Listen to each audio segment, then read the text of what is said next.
Katanya rezeki ada yang ngatur. Iya benar ada yang ngatur, tapi yang ngatur bukan Tuhan.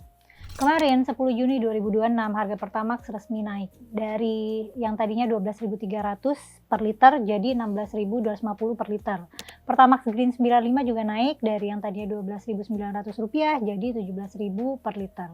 Dan begitu BBM naik, yang naik itu bukan cuma biaya isi bensin ya, yang naik itu ongkos hidup. Karena BBM itu nggak terbatas pada konsumsi urusan kendaraan pribadi. BBM itu nempel di hampir semua hal. Biaya distribusi bahan pangan, ongkos logistik, biaya produksi, tarif transportasi, harga barang, harga makanan, dan biaya mobilitas kita sehari-hari. Barang yang kita beli di pasar diantar pakai kendaraan. Makanan yang kita pesan diantar pakai kendaraan. Bahan baku pabrik diantar pakai kendaraan juga. Ya. Orang berangkat kerja pakai kendaraan. Dan jadinya ketika harga BBM naik, yang terdampak itu bukan cuma orang yang pakai Pertamax. Yang terdampak adalah satu rantai ekonomi. Dan kita mungkin nggak langsung melihat harga beras, wah BBM naik, harga beras naik gitu. Ya mungkin nggak hari itu juga. Kita nggak langsung melihat harga telur naik besok paginya. Tapi biaya distribusi akan berubah, biaya produksi akan berubah, ekspektasi harga juga akan berubah, dan pelan-pelan efeknya itu bakal sampai ke dapur rumah tangga kita semua. Dan di titik ini yang ngatur rezeki kita jadinya harga BBM. Dan harga BBM ditentuin pemerintah. Yang ngatur rezeki kita bukan Tuhan, yang ngatur rezeki kita adalah mereka yang menentukan harga energi, besaran subsidi, pajak, upah minimum, bansos, yang nentuin akses kesehatan, akses pendidikan, yang nentuin izin usaha, yang nentuin izin tata kelola lingkungan, yang nentuin kemana uang negara dibelanjakan. Dan tindakan dan segala keputusan para penentu rezeki kita ini, itu juga jadi penentu apakah nantinya nilai mata uang kita akan menguat atau ambles. Kita kan kerap diajarkan bahwa rezeki itu urusan personal, urusan personal antara manusia dan Tuhan gitu. Kalau misalnya kita dekat sama Tuhan, nanti pintu-pintu rezeki dibukakan gitu.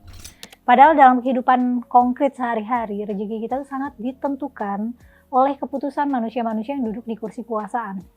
Harga BBM naik karena ada keputusan. Harga pangan naik karena ada rantai distribusi dan kebijakan. Gaji kita segitu-gitu aja karena ada struktur ekonomi dan ketentuan upah minimum dan undang-undang ketenagakerjaan. Dan pajak kita dipungut karena ada regulasinya, ada aturannya. Bantuan sosial itu bisa sampai atau enggak, itu ya tergantung data dan birokrasinya.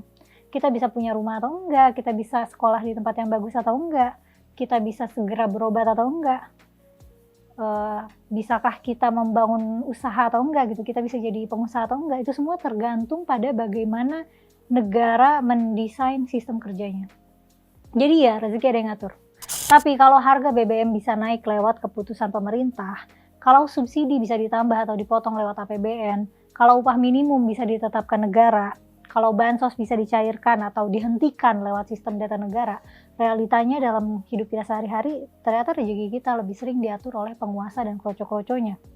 Bahkan rezeki satwa yang nggak punya KTP, nggak bayar pajak, nggak ikut pemilu, itu juga ditentukan pemerintah loh. Burung nggak milih menteri kehutanan, ikan nggak ikut rapat AMDAL, orangutan nggak menandatangani izin tambang. Tapi hidup mati mereka ditentukan oleh izin hutan, izin tambang, oleh reklamasi, proyek food estate, IKN, dan kawasan industri. Dan ketika hutan dibuka, dideforestasi, sungai tercemar, laut terkeruk, dan limbah dibuang, yang kehilangan rezeki itu bukan cuma manusia, tapi juga satwa yang kehilangan rumah, kehilangan makanan, kehilangan air bersih, kehilangan ekosistemnya. Jadi bahkan rezeki buat monyet, buat gajah, buat ikan, buat terumbu karang, buat burung, itu semua mereka rezekinya diatur oleh keputusan pemerintah. Dan makanya setiap kali harga BBM naik, dalam keputusan-keputusan sebelumnya, pemerintah tuh sering menjadikan subsidi sebagai pilihan. Nah, subsidi BBM adalah salah satu cara negara menahan efek domino dari tingginya harga BBM. Jadi kalau harga energi dilepas begitu aja, mengikuti harga pasar, biaya transportasi itu akan ikut naik. Biaya transportasi pastinya bisa naik, ongkos produksi ikut naik, harga pangan nanti jadinya naik, dan inflasi jadi naik. Dan di saat yang sama daya beli akan turun, dan yang paling terpukul duluan tentu saja orang miskin dan kelas menengah rentan. Yang memang budget hariannya mepet, ya kaum mendang-mending ini bakal terdampak duluan gitu, karena hari-hari itu mereka udah berusaha berhemat gitu. Tapi kebijakan subsidi itu juga bukan solusi mutlak. Subsidi bisa bocor, subsidi bisa salah sasaran, subsidi bisa aja lebih banyak dinikmati orang yang sebenarnya mampu. Dan subsidi juga bisa membebani APBN, tapi memang disitulah poinnya. Yaitu itu semua urusan desain kebijakan, dan desain kebijakan ini berdampak pada setiap sendi kehidupan kita gitu, berdampak pada anugerah, pada rezeki yang secara umum bisa kita terima. Mungkin akan banyak respon bantahan soal makna rezeki, bahwa rezeki itu tidak terbatas pada uang, pada gaji, pada harta material. Dan iya, yang aku mau bahas pada kesempatan kali ini itu nggak terbatas pada uang. Mengenai diksi rezeki gitu, kalau kita periksa semua kata rezeki yang tercantum di kitab suci dan pada sabda Nabi, kebanyakan kata rezeki itu disematkan pada makanan, harta, ya kayak emas atau ternak, tanah, pokoknya harta yang bisa dikuantifikasi atau dihitung. Dan biasanya konteksnya itu disandingkan dengan perintah infak, perintah sedekah, perintah zakat. Nah, perintahnya tuh infakkan atau tunaikan zakat atau sedekahkan sebagian rezeki yang kita punya. Nah, apa yang kita sedekahkan ya harta atau makanan, hewan ternak, emas. Kita nggak bisa bayar zakat pakai rezeki kita yang berupa kesehatan, kebahagiaan, atau ketenangan jiwa. Ya zakatnya nggak sah gitu. Jadi secara umum dalam teks Islam, rezeki memang dimaksudkan untuk bermakna harta yang material dan bisa dikuantifikasi gitu. Misalnya kamu punya emas berapa, 100 gram bisa dihitung kan. Tapi kalau misalnya kamu seberapa bahagia saat ini, ya apa satuannya, kan nggak ada meteran bakunya gitu. Dan pemaknaan luas soal makna rezeki itu adalah pemaknaan dengan pendekatan tasawuf atau sufistik yang memang secara prinsipnya ajaran sufisme ini mengajarkan kita supaya nggak melekat sama harta. Makanya makna kaya yang ditekankan di dalam ajaran itu biasanya kaya hati atau kaya jiwa.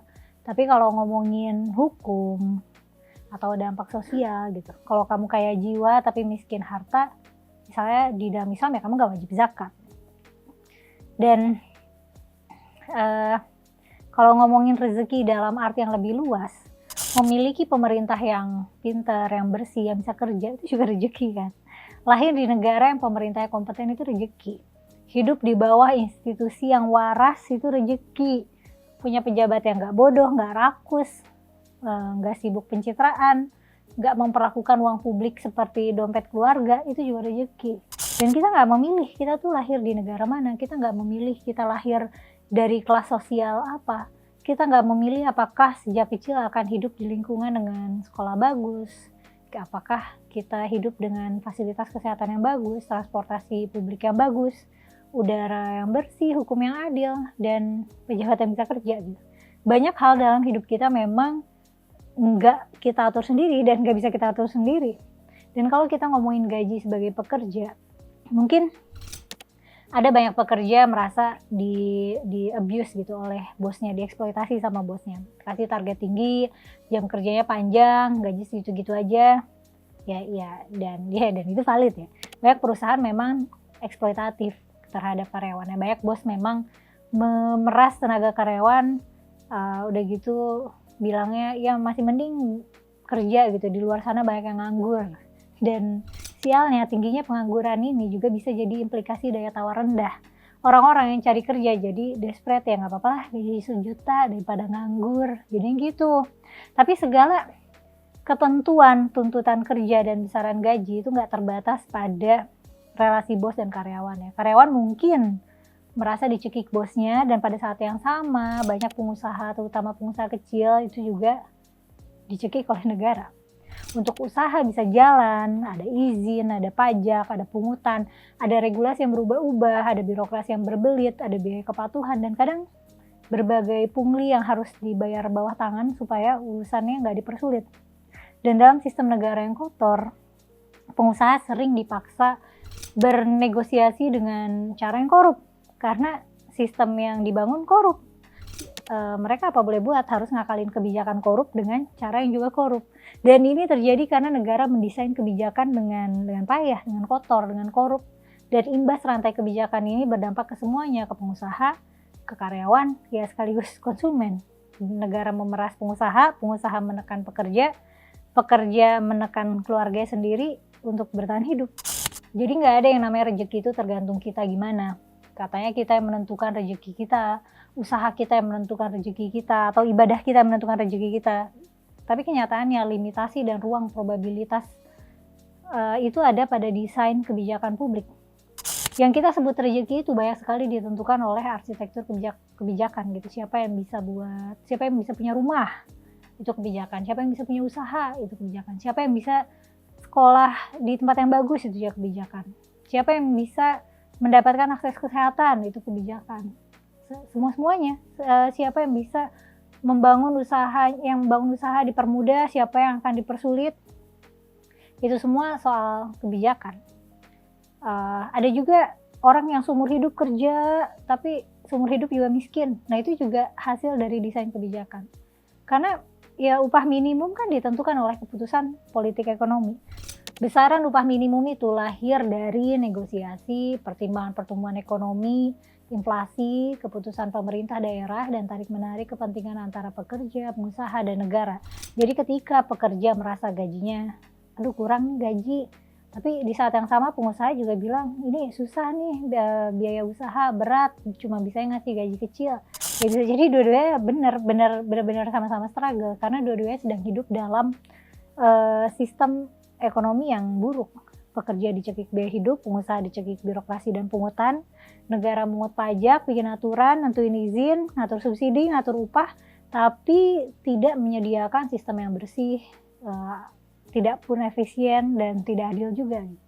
Dan doktrin agama tentang rezeki ini jadinya ya ibarat opium, jadi penenang aja. Kita ditenangkan gitu, kayak tenang aja, rezeki gak bakal ketukar, rezeki gak bakal salah alamat gitu. Dan kenyataannya para koruptor dan penyeleweng anggaran negara itu justru mengambil apa yang seharusnya menjadi hak kita.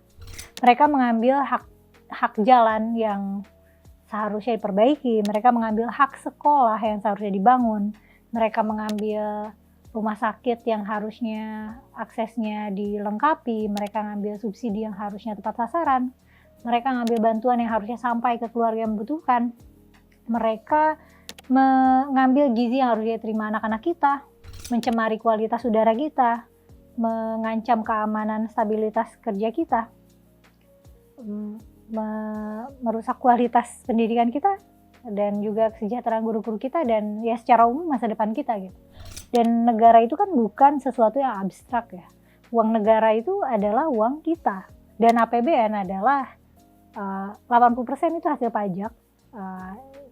Sumber lainnya itu ada dari hutang, sumber daya alam, dan kerja kita semua. Dan rezeki kita itu diatur oleh mereka yang berwenang membelanjakan uang negara. Apakah mereka membelanjakannya untuk mensejahterakan kita atau untuk mencekik kita? Jadi rezeki kita bisa tertukar, yang seharusnya menjadi hak warga pindah alamat ke rekening pejabat, ke rekening kroni dan kontraktor nakal, ke aparat yang kotor, ke jaringan rente yang hidup dari kebocoran anggaran negara. Katanya juga Tuhan sudah mencukupkan rezeki manusia sejak dalam kandungan, tapi kan di negeri ini kita masih berhadapan dengan kasus stunting, dan stunting itu bukan kayak cuma pendek doang gitu. Stunting itu adalah kondisi di mana anak yang tubuh dan otaknya gagal tumbuh, tidak tumbuh optimal karena kurang gizi, karena infeksi yang berulang, karena sanitasi yang buruk, karena akses kesehatan yang lemah, dan biasanya terjadi di kalangan yang keluarga miskin. Dan kalau anak-anak masih kekurangan gizi sejak awal hidupnya, itu kan artinya rezekinya nggak cukup, karena negara ya gagal memastikan hak paling dasar anak-anaknya itu bisa terpenuhi. Bahkan ya kalau kita mau pakai pemaknaan rezeki yang lebih luas lagi, bahwa rezeki itu bisa berupa bahagia, sehat, tenang, bahagia, bisa berupa ilmu pengetahuan, bisa berupa keluarga, atau ya pemaknaan yang berkembang dalam tradisi moral sufistik. Rezeki yang konkret itu juga sebenarnya berimplikasi pada rezeki yang abstrak. Karena harta itu berpengaruh pada hampir semua hal ya. berpengaruh pada untuk membuat pendidikan kualitas yang berkualitas baik, yaitu butuh dana. Begitu juga kesehatan, keamanan, kebebasan, relasi keluarga, dan bahkan kebahagiaan itu sendiri. Rezeki dengan makna anugerah yang abstrak itu nggak membatalkan masalah-masalah yang material. Kalau misalnya kamu anggaplah kita kaya hati gitu, tapi miskin harta, ya tentu kita nggak wajib zakat mal gitu kalau kita orang Islam. Atau misalnya kalau kita batinnya tenang, tapi anak kita kurang gizi, anak kita kan tetap butuh makanan yang bergizi. Makanya ada yang begini. Atau misalnya kalau kamu bahagia secara spiritual, tapi nggak punya uang buat berobat, kan tetap aja rumah sakit bakal nagih biaya kalau kamu berobat. Jadi kalau misalnya kita merasa cukup gitu secara batin, secara spiritual, tapi kita nggak punya rumah misalnya, kan kita tetap butuh tempat tinggal gitu. Jadi ya pada batas tertentu uang itu bisa membeli kebahagiaan. Bukan dalam arti semua orang kaya pasti bahagia ya, tapi dalam arti orang yang punya uang itu lebih punya pilihan, lebih punya akses rasa aman, lebih punya akses segalanya, lebih punya waktu, dan lebih punya perlindungan dari krisis.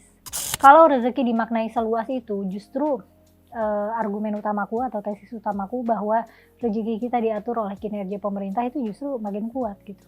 Rezeki dalam bentuk kesehatan, yaitu ditentukan pemerintah juga.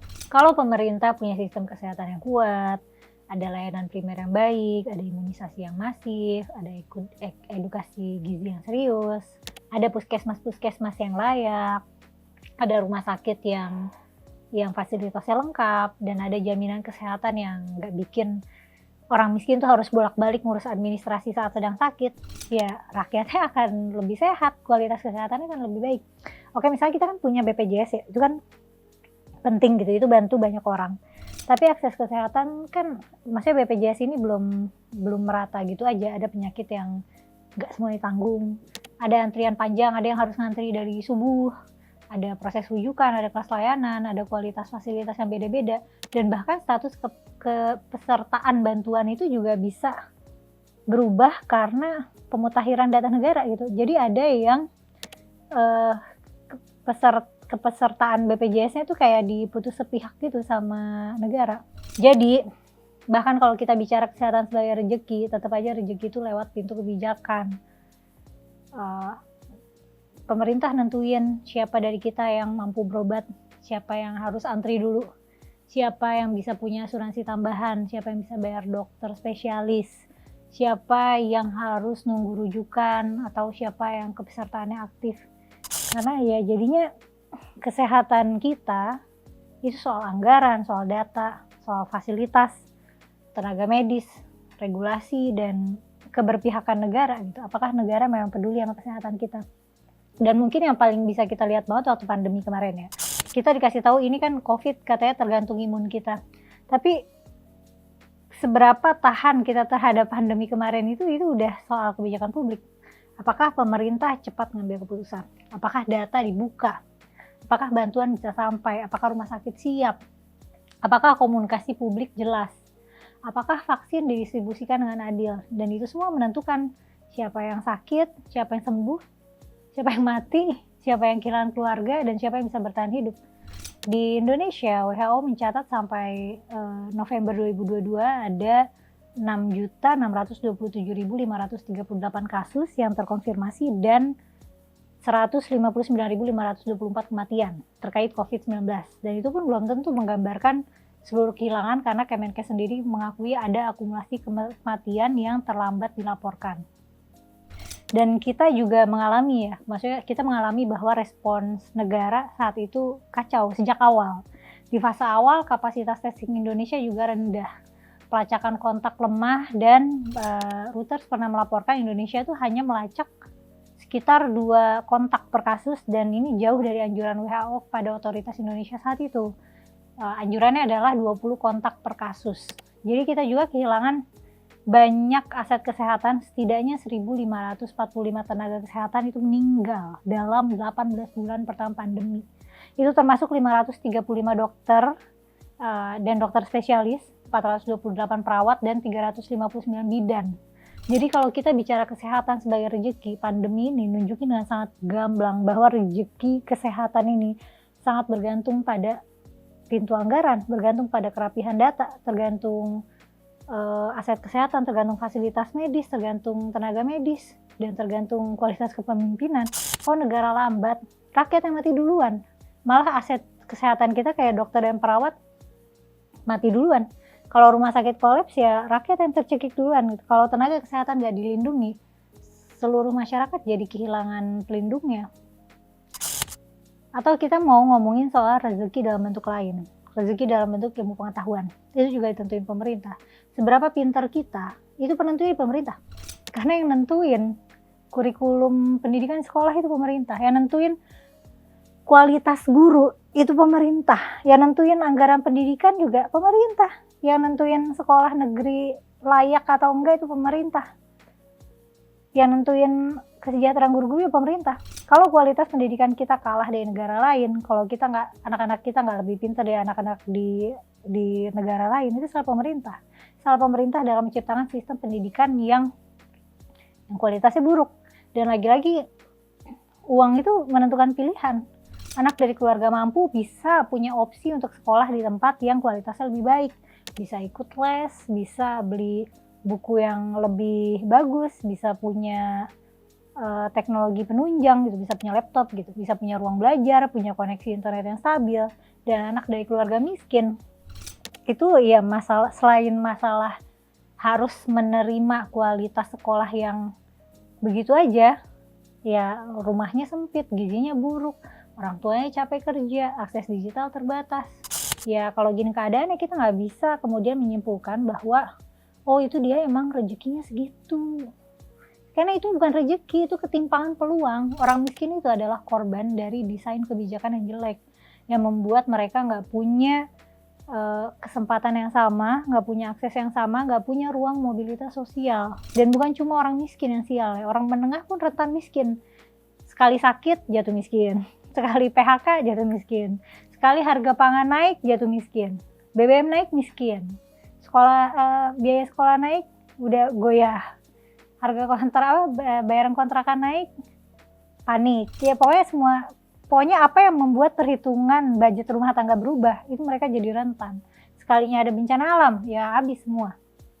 Dan di saat harga-harga naik, gaji nggak ikut naik. Di saat gaji naik, kenaikannya ya bisa habis duluan buat kebutuhan sewa, transportasi, listrik, makan, anak, atau bayar hutang, atau biaya kesehatan.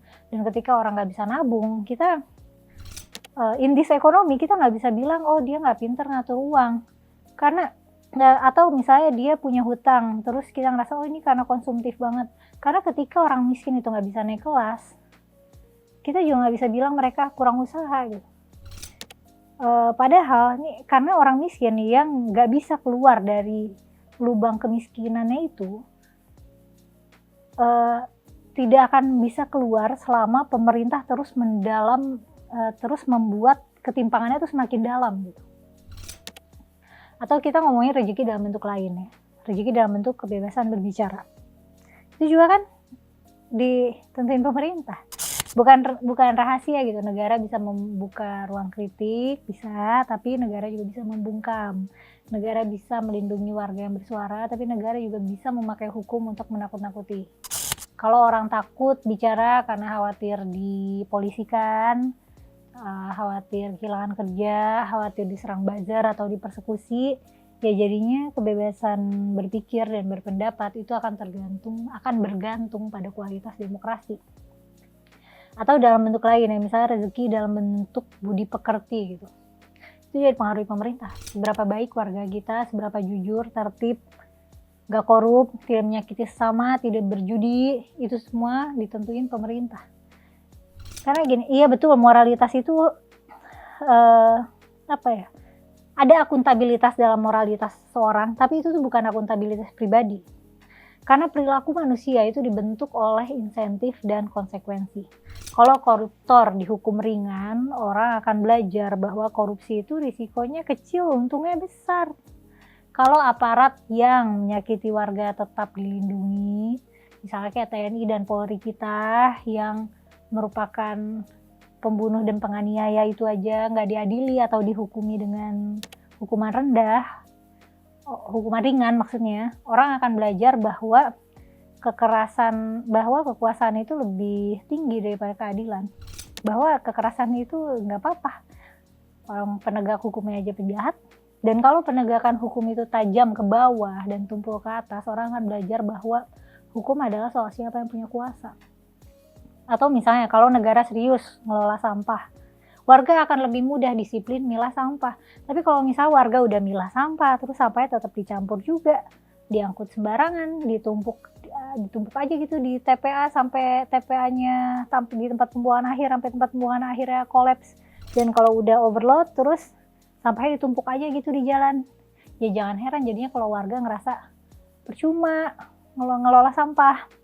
Dan kalau negara serius, misalnya memberantas judi online, kan harusnya kan aksesnya dipersulit ya, dipersempit, aliran dana diputus, bandar dan pelindungnya dihajar habis. Tapi kalau situsnya gampang diakses, rekeningnya dibiarin terus hidup, iklannya bisa ada di mana-mana, dan yang ditangkap cuma pemain kecil, ya jangan heran makin banyak orang jatuh ke dalam candu judi. Terus juga gini ya, kenapa setiap kali negara salah hitung gitu, negara butuh uang, yang diminta membayar duluan itu selalu rakyat kecil dan kelas menengah. Ketika harga energi naik, yang pertama menyesuaikan diri adalah rakyat. Kita yang ngurangin mobilitas, kita yang pindah dari Pertamax ke Pertalite, kita yang ngitung ulang ongkos kerja, ongkos sekolah anak, ongkos kirim barang, ongkos makan sehari-hari. Atau ketika pajak naik, itu kelas menengah harus menyesuaikan hidup. Ketika subsidi dibatasi, ya rakyat harus menyesuaikan konsumsi. Ketika layanan publik buruk, rakyat harus menyesuaikan ekspektasi.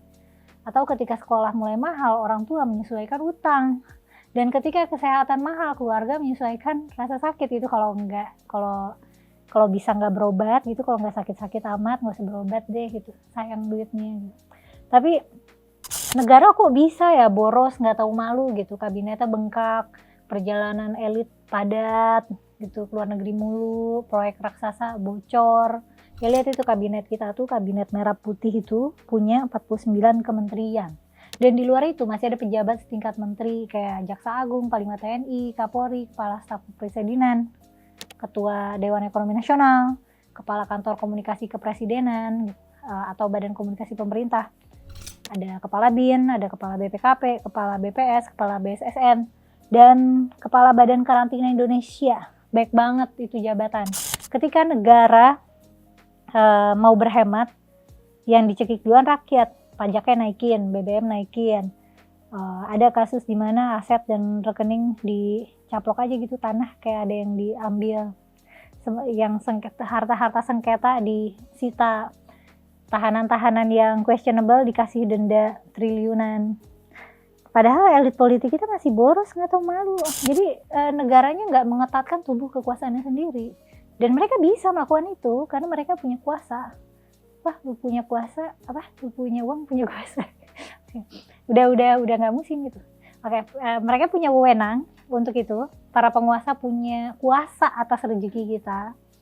Yang katanya mau efisiensi, tapi bagi-bagi jabatan terus, jabatan-jabatan baru itu terus dibuat. Dan yang kita yang kaum mendang-mending disuruh ngurangin bensin gitu, kita disuruh patuh pajak, yang sakit suruh pasien-pasien suruh sabar antri BPJS, atau misalnya warga-warga yang di daerah tambang itu diminta menerima kerusakan sebagai konsekuensi pembangunan nasional. Tapi elit-elit selalu punya jalan untuk mempertahankan kenyamanan sendiri. Mungkin yang paling prominent gitu ya, lihat program MBG, makan My Bini Gue, makan bergizi gratis. Secara gagasan sebenarnya kan kayak siapa sih yang nolak anak-anak dikasih makanan bergizi, tapi kan tujuannya bukan memberi makan anak gitu. Maksudnya kita tahu itu kan makanannya baik yang tidak bergizi, dan kita tahu itu juga nggak gratis gitu. Dan masalahnya itu kan emang di tata kelolanya. Dan ini ketika sebagian SPPG ditutup, yang ngamuk juga bukan anak-anak yang nggak dikasih makan siang, yang ngamuk tuh pemilik dapur, Pada APBN Juni 2026 itu tercatat realisasi MBG sampai 31 Mei 2026 itu sebesar 88,15 triliun dengan 63,13 juta penerima dan 26.670 SPPG. Itu kan angka yang besar banget ya, program besar banget. Dan program sebesar itu butuh tata kelola yang luar biasa rapi. Tapi justru pada program sebesar itu pula kebocoran bisa sangat mahal. Kejaksaan Agung mengungkap dugaan markup dalam tata kelola MBG di Badan Gizi Nasional itu termasuk pengadaan 21.801 motor listrik yang bernilai lebih dari 1 triliun. Ada 32.000 pasang sepatu, 31.994 tablet, dan 5.400 televisi 75 inci yang disebut tidak sesuai ketentuan atau tidak mendukung operasional MBG secara langsung gitu. Programnya makan bergizi gratis, pemborosannya justru bukan pada makanan. Dan ada 3 ex pejabat BGN yang juga telah ditetapkan sebagai tersangka. Dan jadinya kita sebagai rakyat tuh bayar 2 kali gitu. Pertama, kita bayar lewat pajak dan anggaran negara. Kedua, kita membayarnya lewat risiko program yang buruk gitu. Kita kayak udah disuruh judi atau kita disuruh diinvestasi bodong ini rasanya. Dan sejak awal 2025 hingga awal April 2026, setidaknya ada 33.626 pelajar sempat mengalami dugaan keracunan di program MBG. Dan kita membayarnya juga dengan kesehatan anak-anak loh, dengan keselamatan anak-anak. Pakar Teknologi Pangan UGM juga menilai target produksi hingga 3.000 porsi per hari per SPPG itu berada di luar kapasitas wajar satuan yang baru dibentuk. Dan lagi-lagi siapa yang nanggung risikonya duluan ya anak-anaknya makan.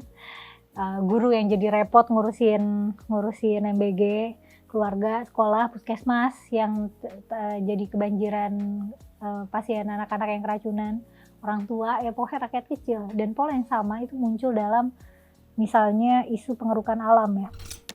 Katanya kan mau hilirisasi, investasi, transisi energi, pertumbuhan ekonomi, dan kepentingan nasional. Tapi di wilayah tambang yang harus dibayar oleh warga adalah kena banjir, kena longsor, airnya tercemar, lautnya rusak, tanahnya hilang, udaranya jadi berpolusi. Mereka rasa aman mereka dicabut dari rumahnya sendiri gitu. Dan aktivitas tambang nikel di Indonesia itu bawa dampak negatif terhadap lingkungan dan masyarakat, termasuk terjadinya banjir di Teluk Tomori, longsor di Dusun Towi, serta banjir di Bahodopi Morowali yang dikaitkan dengan deforestasi dan infrastruktur drainase yang nggak memadai akibat eksploitasi tambang. Jadi, kalau negara bilang sumber daya alam dikelola untuk kesejahteraan rakyat yang mana? Apakah rakyat yang tinggal di sekitar tambang dan kehilangan akses air bersih? Apakah itu untuk nelayan yang kehilangan laut? Apakah petani yang tanahnya rusak? Apakah anak-anak yang terpaksa menghirup debu industri? Atau rakyat yang dimaksud itu adalah teman-temannya, segelintir orang yang duduk di ruang rapat, yang nanda tanganin izin, yang membagi konsesi, terus mereka mengorbankan warga lokal sebagai biaya pembangunan. Dan ini justru bukti paling konkret dari premis rezeki ada yang ngatur. Punya pemerintah yang pintar itu rezeki, punya negara yang bisa kerja itu rezeki, punya pejabat yang gak rakus itu rezeki, punya birokrasi yang gak memeras itu rezeki, punya penegak hukum yang gak melindungi pencuri uang publik itu rezeki, punya menteri yang kompeten itu rezeki, punya presiden yang tahu prioritas itu rezeki, punya presiden yang bisa ngitung juga rezeki, punya negara yang gak mengorbankan rakyat kecil dan gak mengorbankan rakyat menengah tiap kali membuat kebijakan, itu juga rezeki. Dan masalahnya rezeki seperti itu kita nggak bisa atur sendiri.